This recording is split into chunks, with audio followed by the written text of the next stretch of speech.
Boleh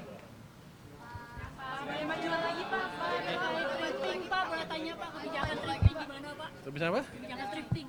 Thrifting apa? Baju mereka Oh, impor. kan akan kita eh, monitor terusan di lapangan. Jadi nanti nama-namanya saya udah punya sih, siapa yang tukang itu, yang biasanya tukang impor segala macam. Saya harapkan mereka mulai hentikan itu, karena ke depan kita akan tindak. Sekarang pun di lapangan kita periksa terus dari waktu ke waktu. Kalau ketangkap ya nggak bisa kayak dulu lagi kira-kira. Jadi kita orang kan suka bingung, kalau itunya mati berarti nggak ada supply. Supply-nya barang-barang domestik harusnya nanti. Biar industri domestik juga hidup lagi. Berarti Mas sebagai pedagang para pakaian bekas di pasar ini seperti apa Pak? Maksudnya? Ya nanti dia beli pakaian-pakaian dari produsen dalam negeri lah. Kan masa kita melegalkan yang ilegal sementara produsen dalam negeri mati, kan sama juga untungnya nanti dia dapatnya. Kan mereka yang penting untung kan. Ya. Secara tidak langsung berarti untuk penjualan barang impor thrifting seperti itu berarti dilarang oleh pemerintah ya? Kalau ilegal emang dilarang kan. Nggak tahu siapa yang melegalkan. Kalau saya pikir sih ilegal harusnya dilarang, kecuali dia bisa legal dengan melalui jalur tertentu. Tapi kalau selama ini kan yang disebut balpres itu kan, itu akan dilarang. Dan saya pernah bilang kan, tanya ke orang bea cukai apa hukumannya hanya ditaruh di mereka, bahannya dimusnahkan terus orangnya dipenjara. Saya bilang saya rugi, cuma udah ngeluarin uang buat musnahin barang terus ngasih makan orang lagi. Jadi nanti barangnya dimusnahkan, orangnya denda, dipenjara juga, dan akan di blacklist. Yang terlibat itu saya akan larang impor seumur hidup. Aturannya kapan keluarnya Pak? Sebentar lagi. Berarti udah ada pembicaraan sama pedagang di Pak? Oh, kenapa nggak Menteri Perdagangan? Kan itu ilegal. Kenapa mesti bicara dengan Menteri Perdagangan? Emang ada peraturan Menteri Perdagangan yang melegalkan itu? Nggak, maksudnya kan Kerjasamanya koordinasinya sama kerjasama koordinasiin aturannya itu Pak. Kenapa memberantasnya Menteri Perdagangan? Instrumen dia di mana? apa langsung dari Kementerian Keuangan Pak berarti ada Itu kan bea cukai, pasti kan yang jaga bea cukai. Nanti kalau di lapangan mungkin yang baru mungkin Kementerian Perdagangan, tapi yang saya jaga yang di bea cukai, yang di port-port masuk. Saya fokus di alat-alat yang saya kuasain, bea cukai, pajak dan lain-lain ya. Berarti bentuknya PMK ya Pak? Aturannya? Aturan apa? Itu kan ilegal. Ilegal eksekusi sesuai dengan pelanggarannya. Nanti kita perketat aja peraturan yang tadi, yang bukan yang hanya ada katanya kelemahan hukum di sana, tapi kan kita bisa akalin nanti di lapangan seperti apa. Pak, kalau mitigasinya gimana sih Pak kalau ada penolakan dari para pedagang? Gitu kan. Penolakan, siapa yang nolak saya tangkap duluan. Kalau yang pelaku thrifting yang nolak-nolak itu ya saya tangkap duluan, ya berarti kan dia pelakunya, clear. Malah maju, malah untung saya.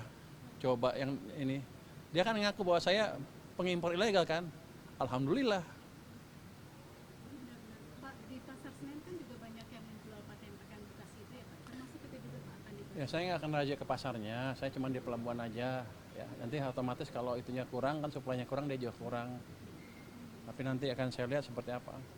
Harusnya sih pelan-pelan kan suplainya habis kan. Kalau suplainya dicekik kan pasti akan beralih ke barang-barang dalam negeri. Saya harapkan mereka belanjanya dari produk-produk dalam negeri nanti, UMKM kita lah. Pak, satu lagi Pak. Pak, ini kan ada tanggapan Pak dari Pak Nasan Asmi bahwa ya gaya komunikasi Bapak lagi-lagi dikritik gitu. Kenapa? Di kabinet. Pemerintahan Pak. Nah, itu gimana? Mana indeksnya deh? Gambar saya tunjukin ya. Saya gambar.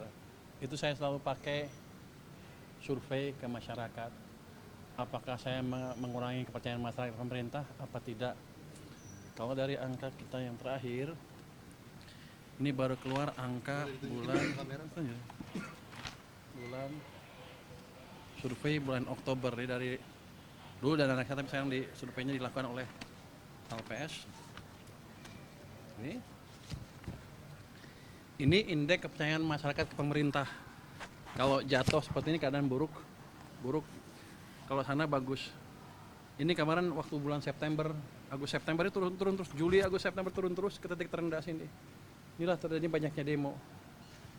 Tapi setelah kita lakukan kebijakan yang mungkin untuk bagian kalangan agak drastis, agak ceplas-ceplos, tapi ini berhasil mengembalikan sentimen masyarakat ke pemerintah.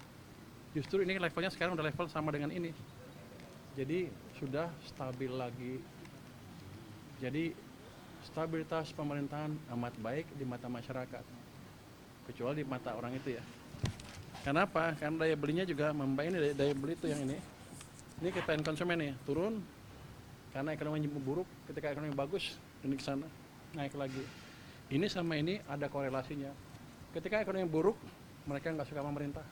Makanya banyak demo besar-besaran. Tapi ketika mulai balik mereka juga senang ke pemerintah. Jadi sepertinya saya cowboy. Tapi yang saya lakukan adalah mengembalikan kepercayaan masyarakat ke pemerintah. Itu juga atas pemerintah Bapak Presiden. Jadi saya nggak berani gerak sendiri. Jangan dianggap saya cowboy, saya hanya perpanjangan tangan dari Bapak Presiden, kira-kira begitu. Dengan versi yang lebih halus malah. Berarti komentar Bapak terhadap beberapa menteri-menteri di jabat Prabowo sendiri itu harus instruksi dari Presiden juga? Saya pernah bilang ke beliau, saya akan pastikan belanjanya tepat waktu. Dia bilang go ahead aja jalan. Kenapa? Karena kita perlu ekonomi yang lebih cepat di triwulan keempat tahun ini. Udah mulai kelihatan kan? Saya harus harapkan ke depan lebih bagus lagi. Saya tidak mencampuri kebijakan mereka ya, tapi memastikan bahwa penyerapan anggarannya tepat karena uangnya kan ada biayanya untuk saya, ada kosnya. Makasih ya. Makasih ya teman-teman ya. Testimoni tadi boleh Pak acara tadi Pak izin Pak. Makasih ya. Makasih ya. Berbagi itu ada yang lagi ngomongnya mau